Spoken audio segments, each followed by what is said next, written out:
I'm here with the Mayor of Hastings, Sandra Hazlehurst. Kia ora, Sandra, and thanks for joining me. Morning, Andrew. Great to be here. Good. Yeah, good to see you again. It's been a busy old time, and just want to catch up with. Obviously, we had the cyclone in February, but it's still very much part of our lives, and especially the council's life. How is the rebuild going? Well, we've had a huge year, and it's been, I'm absolutely proud of our teams who have worked so hard to get our rebuild underway and our recovery, and it's constant, it's every day, and it's small steps. But, out of our 500 million that we need over and above the 228 million that we had from the last government to get back our building of roading and slips and culverts, we still need another $500 million, and 354 of those million are for slips, roads and culverts, and the balance is for bridges. So we've got a long way to go. It's between a 7 and 8 year work program, and while we've done an awful lot, it's a big journey. So the full about 107 kilometres of roading has to be completely resealed, and then there's all the slips and all of the repairs. So it's going to take a long time, and we've got 10 temporary bridges in now, and they'll be there for a few years. The next bridge to be rebuilt is Puketapu, and from that, so we've got a whole bridge program, and it's a big job. Now, obviously, change of government. Is this government committed to helping you and financially, and that as the other one was? Well, we have our first meeting today with the new Prime Minister and Minister Mark Mitchell, who's the Recovery Minister, and so we'll be, showing him that we have been a united region, led locally to help us with our recovery. It's absolutely critical that we continue our silt and debris cleanup, because that's about getting productive land back into use. And so we'll be talking to him about the silt and debris cleanup and the balance we need for that, the significant support around the roading and transport access rebuild, and also allowing him to understand what the voluntary buyout means. And the voluntary buyout program is going very well. We hope to have 2 people out of our 144 families that will have their settlement by Christmas. We'll have met with 90 families out of the 144 by Christmas. There's a big team working on this, but this is significant for our ratepayers. Borrowing that $50 million with enormous interest rates, it's a massive burden, and we're pretty much lose sleep every night over how we are going to afford this, and those are the conversations we'll be having actually today when we meet the Prime Minister for the first time. Because you're responsible for 50%, I think, of those buyout costs. That's right. Do you think there's any way you could get government to pay more? Is that your aim? Well, at the moment, we still haven't resolved the cleanup. So when the property has been purchased, and there's probably, we've estimated around $6 million for the destruction and dismantling of the properties and the cleanup. So, there isn't any funding for that. And we know that our community is ready to move on and make sure that our land is, fit for purpose and repaired and tidy. And so, these are the issues. In terms of supporting with the 50 million, I think there's probably the other ways that we can manage this, and that is actually helping us with the road rebuild program, and so more support with the roading and the silt cleanup is most critical at the moment. So now, obviously, you mentioned ratepayers and that. What sort of impact do you think this will have on ratepayers? What sort of increase are we looking at? Well, we haven't established that yet. We've had 3 workshops and sessions already with our teams trying to work out how we're going to keep our rates, in a reasonable framework. But, our debt's going to $400 million in February, and 100 of that is safe drinking water strategy, and then 40 million of that was the rebuild of the Opera House and the municipal buildings. So that the cyclone has hit us pretty hard, and how we're going to manage. We have to reprioritise. You've never done a long-term plan like this, but I'm really positive about the future in terms of the regional and city deals that the government is talking about, working with the region, putting our priorities forward, and helping us with the infrastructure is going to be critical to how fast we can rebuild. It's actually, we are the economic powerhouse for the region. All of our produce, our primary industries are all based in the hinterland of Heritonga, and we have to be able to get good access, good roading, good bridge networks, culverts rebuilt, so we can get our industry stood up again. I've been speaking to some of your colleagues, Kirsten Wise of Napier and Alex Walker of Central Hawke's Bay and Craig Little of Wairoa, and there's a common theme. They think the model for local government is broken and that it needs fixing, just in terms of how much financial stress there is on councils. What's your view on that? Well, I think, in the past that there has been enormous expectations on us to deliver the infrastructure that we need, and it's just completely, the model is broken, and it's unaffordable to think that ratepayers can fund the enormity of new wastewater treatment plants, safe drinking water strategy across 2 town centres and a village, and all of our 7 small rural communities, as well as the city. So, these come with a huge bill, and that $100 million we spent on safe drinking water, that's only drinking water. That's not the money we need for stormwater if we have another big rain event, and also our wastewater treatment plants. With growing population, we're investing $40 million at the moment for wastewater pipes. We're trying to get higher density within our city, but that comes with, you need bigger pipes to deal with the wastewater. So, that bill's $40 million to help, to get that wastewater out to the wastewater treatment plant. So it's just unaffordable, really. Our cities and towns keep growing, and, we've seen huge increase in our population over the last few years, and in terms of industrial particularly, but also residential, the 300 more homes coming on stream. We have to be able to provide the infrastructure, and we simply can't borrow it. Our debt, just an interest alone for a year, is $16 million on our debt. So, it's unaffordable, our model, and we want to provide the level of service to our community that they deserve, but, at a price that, we just can't keep putting rates up. Yeah, because there was that report done by an independent report commissioned by the previous government, Future of Local Government, and I think you'll agree that there were some good proposals in there. Yes. Do you think this government will pick that up? Well, in that proposal was a funding infrastructure model, and and I was really pleased to hear that the new government are talking about 30-year plans, and we've never had with central government 30-year plans. Like, we have to do our long-term plans, and we have to work out how we're going to allocate budget to all of our infrastructure needs. So the regional and city deals that the new government is talking about is looking at what is it that we need and how can we help fund that with a regional or city deal. So that's the work that I'm hopeful that we'll work with the new government on, and that was one of the proposals in the Future for Local Government review, which is a funding infrastructure. They suggested $1 billion a year as a pool to people to apply to. But, we have a model at the moment, Waka Kotahi, which is a shared arrangement between both central government and local government, share of roads. And so I think there are opportunities for us to actually put our best foot forward. What we've got is a united region.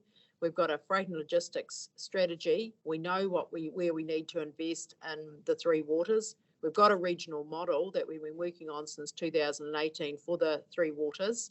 and we'll be presenting that to the government. And that regional model, it is a model that would work for Hawke's Bay. Now, one of the other issues facing Hawke's Bay is housing. And I just saw some figures that there's been a 77% reduction in emergency housing. You must be quite pleased with that. Well, really proud of that. And that started in 2019. And what we could see is all our motels been full with emergency accommodation. And we took a Hastings place-based housing plan to the government, and the Prime Minister came here. We launched the plan, and 4 years later, we're incredibly proud of what we've delivered. And it's not us delivering it all; it's our partners. It's with mana whenua, and our tai whenua, and it's also with the Crown, and it's also with our private developers. So we meet monthly to look at our housing, to look at where the next opportunities are, and to work with our partners. But Council has land in Flaxmere, and we hope to get 300 affordable homes onto that land, quality affordable homes, because that's the end of the market that, people are really struggling to get into home ownership or long-term rentals, and that's a really important part of our plan. We don't have enough rental accommodation, and so we've got about 1,000 houses coming across new greenfields developments, but we need more affordable homes, and that's our big focus at the moment. So it's great to see the investment in Hastings, and it has been working with the government and with our private sector every month. That's how hard it's been, but we're seeing the results now, and it's taken 4 years. Now, one of the things that this new coalition government has promised to do is to sort of change names of departments from Māori into English. And you mentioned Wakakatai, and they want that to be the New Zealand Transport Agency. The council has gone the other way, because the council, a lot of signs we've seen have Te Reo and Māori. Does this worry you that the government is doing this, and what's your view on that? Well, my view is that in Hiritonga, we've been working with our mana whenua in partnership now for 25 years that I know of, with some really, really strong examples of having both iwi and mana whenua at the table, and we've seen some great results, and our wastewater treatment plant is one of those that was co-designed with our mana whenua partners. And so, and working with our Hiritonga Takotonoa Joint Māori Committee, and then also the introduction of our Joint Māori Committee at the wider standing committees at the table, and then finally a Takatimu Māori Ward. Look, we were incredibly proud of that, and from that, road signs celebrating Te Reo Māori, nothing's going to change for us in Hiritonga. We're locally led and strong partnership. We make sure that all of our agendas talk about the Māori kaupapa and the importance. Comes down to our people. What is most important for our people, and making sure that everybody's at the table and celebrating the language. Yeah. Now, recently, the Ombudsman came out with a report basically clearing Hastings District Council from any secrecy around in the building consent process, and that was in relation to a complaint, I think, that was made about it, and it has led to changes to your council committee structure. And that, do you just want to tell us about that process? So the process is that as the mayor, I have the opportunity to change committees. And in fact, I've got 2 more changes in the new year, because as we respond to the cyclone recovery, as we respond to the enormous concerns around rating implications and financial constraints, we need to have people that are in my chairs that are going to be part of a really, really committed and a strong kaupapa of working hard together. And in the case that you talk about was the changing that we had some ill health with a couple of chairs, and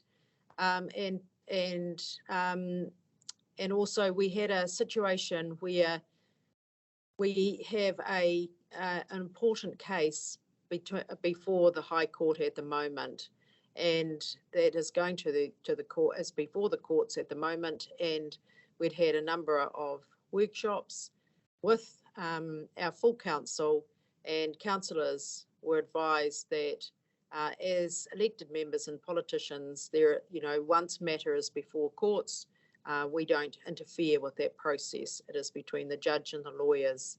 And there was a matter that was raised, and Councillor Harvey put that on his Facebook, on his social media channels, and we have a code of conduct that we have to follow. And in terms of matters before the court and the implications, the wider implications on ratepayers, and what that means for us if we, engage in any conversation about a matter.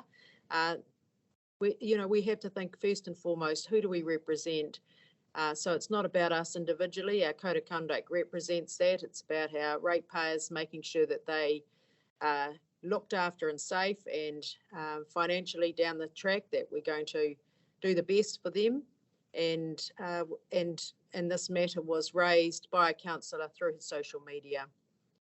And our council got together and we talked about that.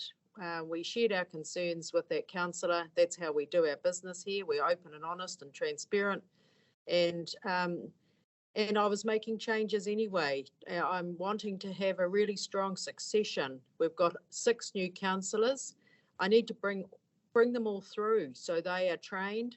If somebody gets sick and needs to leave, or we need to have people trained, not just senior councillors in the same positions. And I'd said to all my councillors at the beginning of the term, between 12 and 18 months, I will be revisiting our committee structure and we'll be making changes. And everybody knew that, and this is part of that. And there's 5 changes I've made. Yeah. So just on the point of the code of conduct, so you believe Councillor Harvey breached the code of conduct. Did you hold an inquiry, a disciplinary hearing? No. If not, why not? So there hasn't been a formal complaint and made by the councillors. The councillors asked me to deal with this in my role as mayor, and that's the end of the matter. Okay, just one last thing on that. While the Ombudsman cleared you of any secrecy in that, there was a document that did exist. What was this document, and what did it relate to? Look, we don't need to go into that now. That wasn't even relating to the case before the courts. It was a view by one of the officers, and as far as I'm concerned, that has all been through the Ombudsman's office, and we're very happy with the outcome. It's about transparency and openness, making sure that everyone has the information they need. There isn't any secret document. Okay. Now, on the issue of succession planning, you're talking about within the council and with committees and that. Is this wider? Is this encouraging other people to stand for election for council as well? Well, it absolutely is. I've spoken to a lot of people who are interested in standing for next year's, 2025, end of this triennium. And it's really, really important that our community understands what the role and responsibility is of a councillor.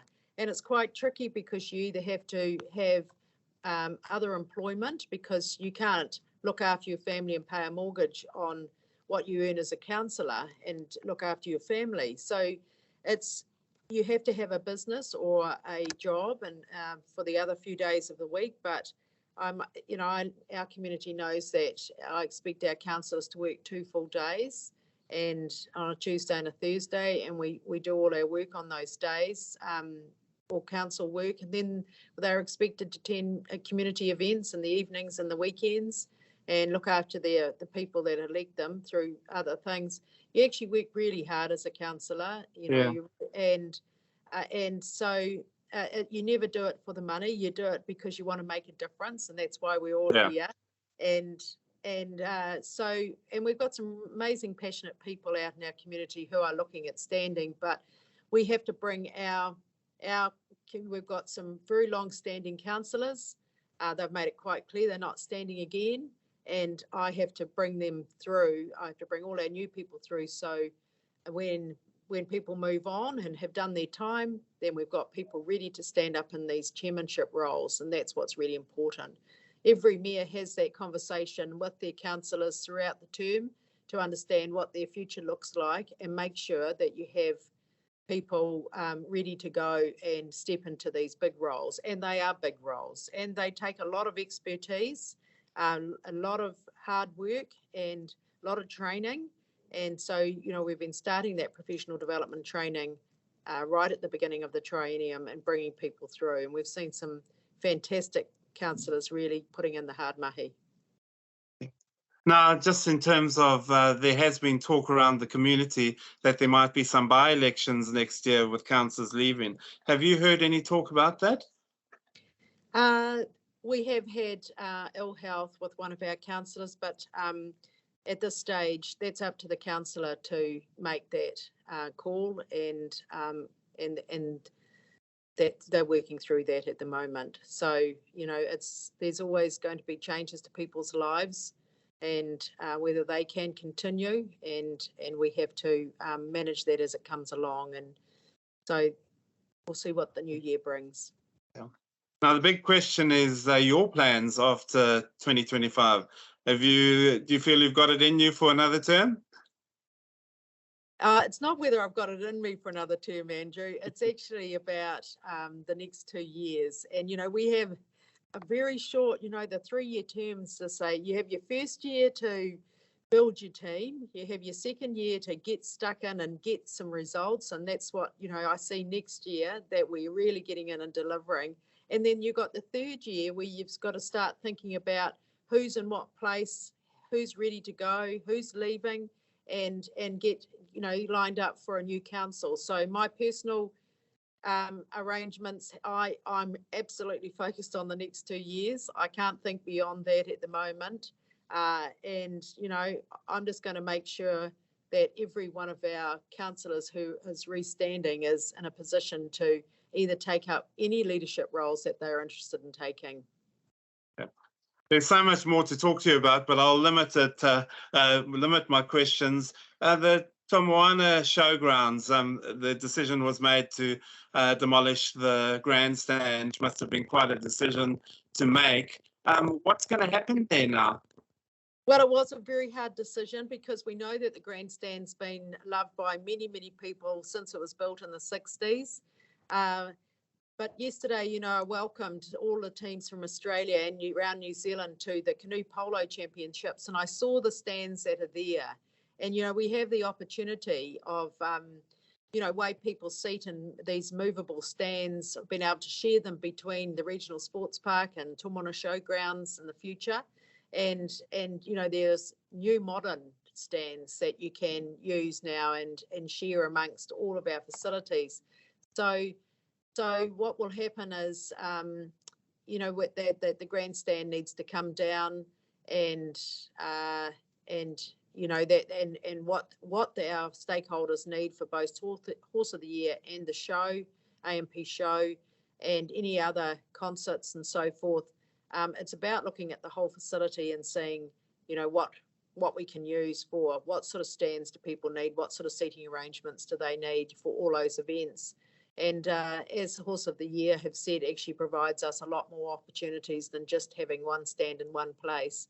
So while it was a really hard decision, it's also about, our financial constraints. Whatever comes in, it needs serious money spent on it. And, the council, one of their considerations was how do we look at different modern stands in a different way than investing enormous amount of money that we actually don't have to fix up something that may not still be fit for purpose for the future. Okay, well, thank you so much, Sandra Hazlehurst, for your time. I appreciate that, and I'm sure we'll catch up with you again in a few months.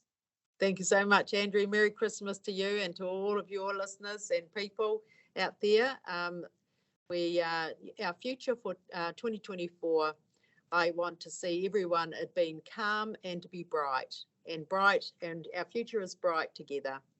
Kia ora. Excellent. Thank you so much. Thank you.